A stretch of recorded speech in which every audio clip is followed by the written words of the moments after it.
特殊的形式是和政策呢，它是也是有阶段性。那现在我们的孩子去了美国。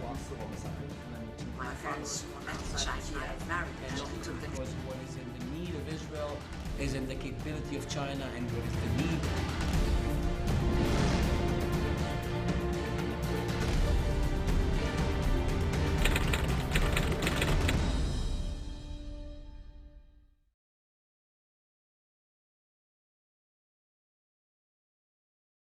November of 1938, my father was arrested by the Nazis and put in a concentration camp. So my mother ran around trying to find a place for us to go, because the one way at that time to get him out of the concentration camp was to show shipping tickets that you were leaving the country. My father-in-law, Noah Goldman, negotiated with a German Gestapo agent with money and drugs and drinks and whatever it took to enable them to get 6 visas to get out of Germany. The only place to go was Shanghai. It was the only open port left in the world, practically, for Jewish people to come into. You had to have a place to go. You had to show that you booked passage and that you had an entry form or some form to prove that you were able to go somewhere. The United States, France, England, the rest of the world had closed their doors. Nobody would let them in. This guy up there heard, this Judenweib, this Jew bitch, you know, what's bring her up. Ich will sehen, was mit dem Judenweib los ist. I want to see what's the matter with this Jew bitch. My mother said, give me a stamp to go to Shanghai or shoot me with my children. But bitte, erschießen Sie mich erst, Herr Obergruppenführer. Shoot me first. Ich will nicht meine Kinder sehen sterben. I don't want to see. I think they left when it was, yeah, they had to leave. Otherwise they would have ended up with the other people in their family in the concentration camps. All the others were killed. We lost about 30 to 40 members of our family. 30 to 40? Yes. Uncles, aunts, cousins.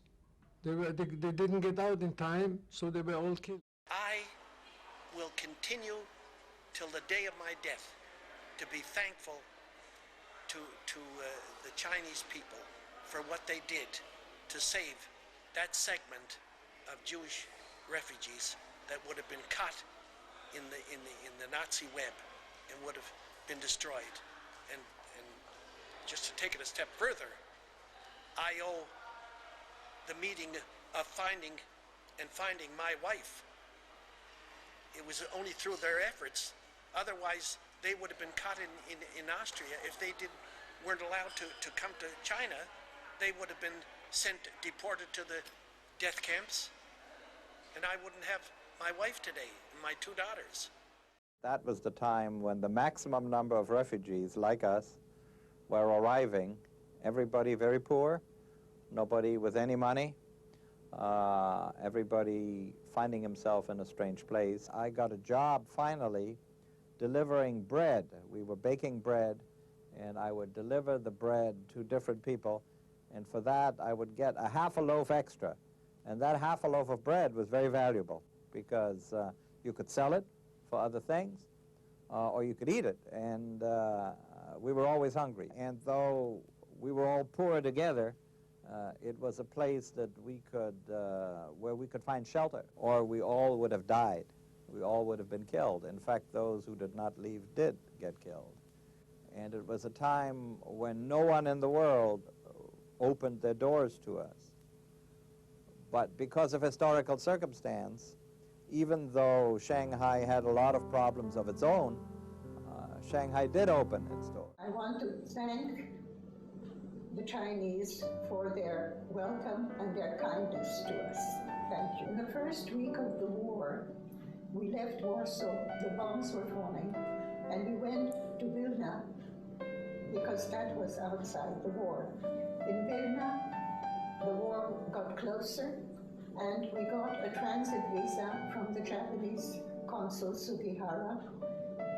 Then the Japanese said, just a moment, you're here on a transit visa, you have to go on. The only place that was ready to accept us and invite us was Shanghai. We went to Shanghai. The Chinese were exceptionally friendly and warm to us. We made many friends there. I went on a visit recently. I saw my home, and I thought, I will never forget my friends, the Chinese. I played together with the children there. Although we didn't have a common language, but we did understand each other, and it was really a very warm welcome that we had there. My mother also had friends there, as did my father.